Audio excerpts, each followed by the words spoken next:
Hi, Bill and I talked this morning, what are we going to do today for this vlog? And we decided it was time for food. It was time we showed you some recipe. So what I'm cooking is lima beans with kale, carrots, onion, and garlic. That's the basis of it.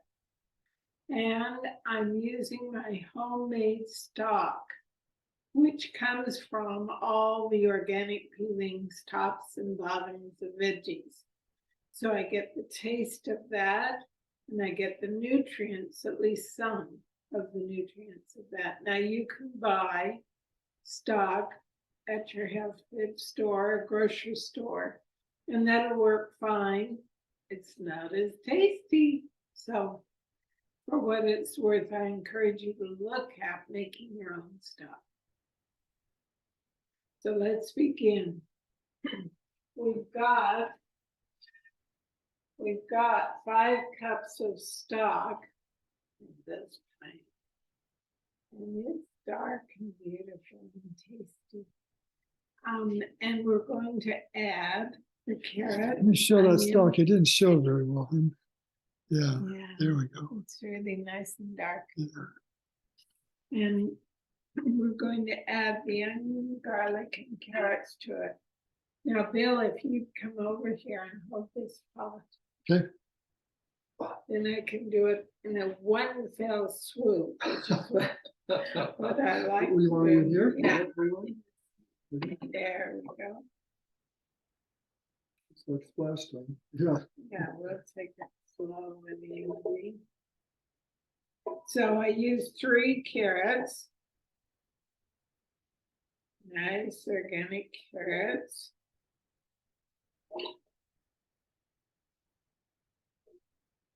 And a large onion and 3 cloves of garlic. So in they go.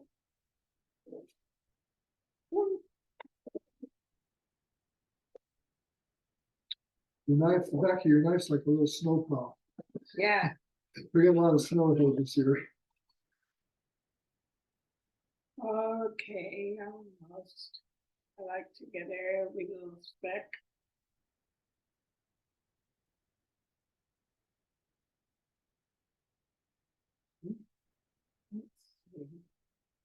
Yeah, so we're going to put that on to cook while we do a few other things. So, yeah, sure. We'll just set that.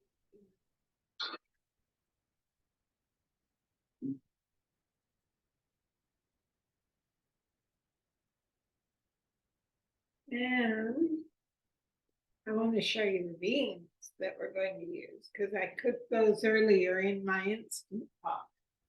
Let me turn this on.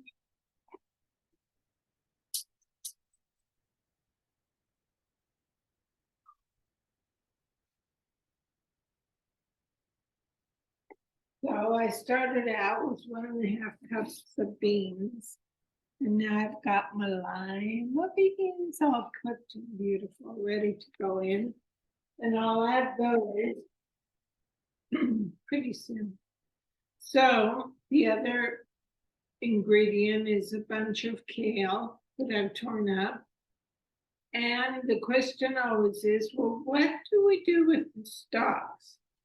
So the top tender pieces I chop and use because the stalk of the kale has nutrients that the leaves don't. So why not use some of it?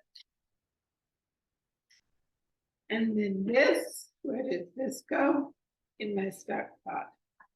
So we'll put some of the stems in the kale.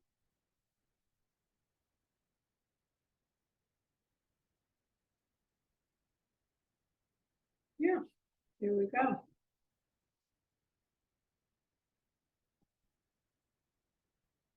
Now, when this onion and carrot and garlic get cooked, then we'll add the beans that are already cooked and the kale. Now, why did I take the time to cook the beans before this recipe gets assembled? We can buy beans in a can easily. You could use butter beans or lima beans, cannellini beans, any white bean that you enjoy in this recipe. And they're beautiful, and we're very lucky to have the canned beans, but I find there's a lot more flavor and I feel nutrient because I don't know why, but they just taste better. So I like to take the time to cook my beans, but that is up to you, sure. And in the Instant Pot, it's pretty simple. Yeah, all you have to do is put your stock in there, throw the beans in, you don't even have to soak them. So I cook the beans for about 30 minutes in the Instant Pot, and then they come down in 10. Oh, it probably takes an hour and a half, but I would much prefer that. So you make your own choice. Now you wanted to talk about. Well, yeah, I just we're doing a bean dish, and I love beans, but it wasn't part of my diet before I met Connie, and I was a lot heavier on grains. But lately, I feel like eating fewer grains and more beans. I find I love beans because they're really fully and full, satisfying, and satiating. And part of that is because of the high fiber and the complex nature of the carbohydrates. So beans have really complex carbohydrates. They are the most complex of the complex carbohydrates, meaning that they take a longer time to digest. And the benefit of that is that it doesn't spike blood sugars, for one. And the other is kind of like throwing a big log in the fire to keep the house warm. It burns and burns and burns, so it's good for real staying power, and I like that. Also, the beans are real heart healthy because they have a lot of fiber, and with that fiber, it helps lower the cholesterol and triglycerides, and feeds the microbiome. So it's really great in terms of fiber, one of the most fiber-rich foods there is. There's almost no fat.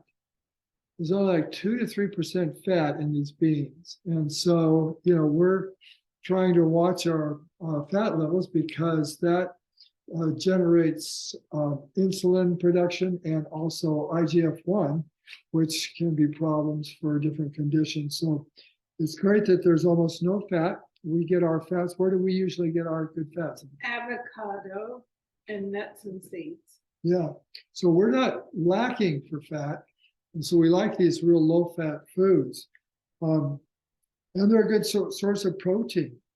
It's interesting. The national dietary guidelines are starting to promote now that people should eat more plant-based protein because there's so much research coming out that protein isn't equal, that protein from animals has a very high inflammatory response.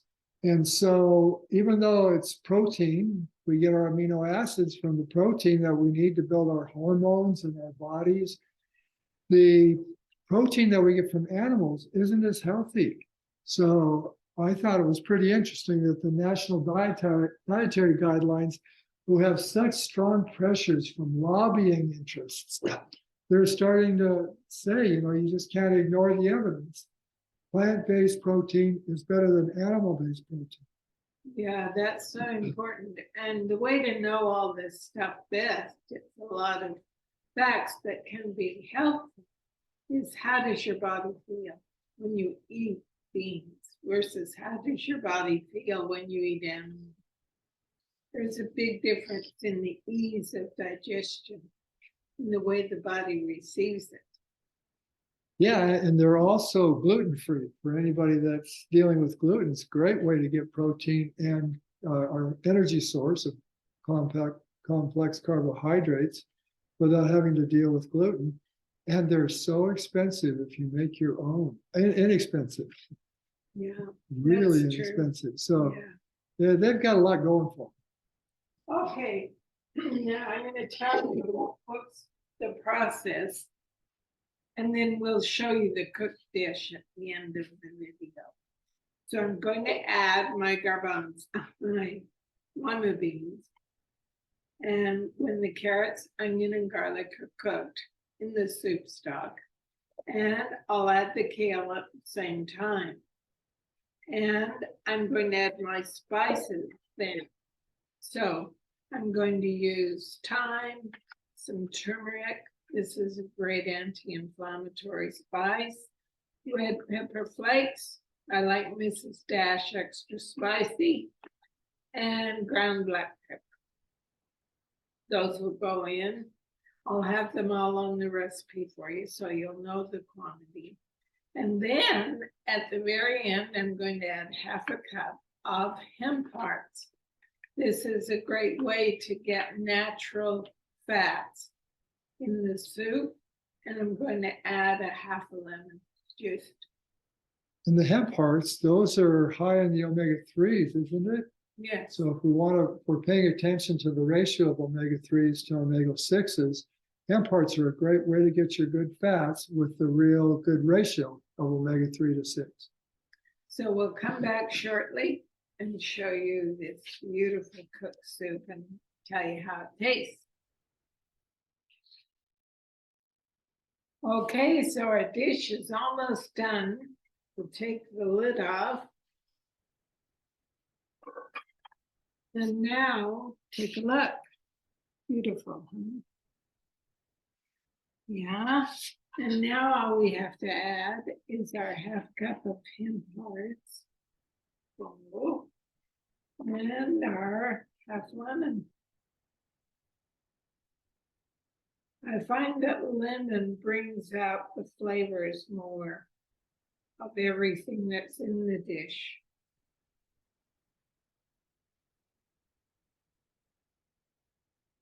So we'll squeeze it in.